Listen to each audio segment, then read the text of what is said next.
Hello everyone, my name is Rohinesh. Today I will make a paper aeroplane out of origami sheet. First we have to fold it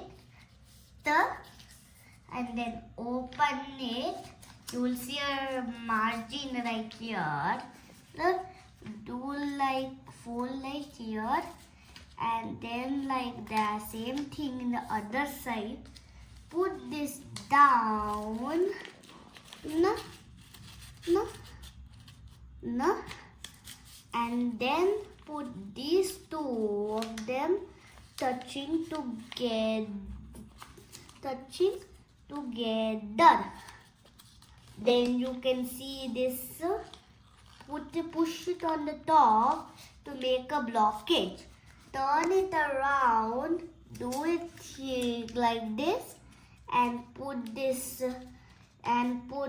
one in the right here, and then put it right in the other way side of the other way, and then do like this, and then hold the tip of it, put it on the ground, do like this, and you have a paper aeroplane. I hope you learn how to make an aeroplane. See the next video and bye all of you.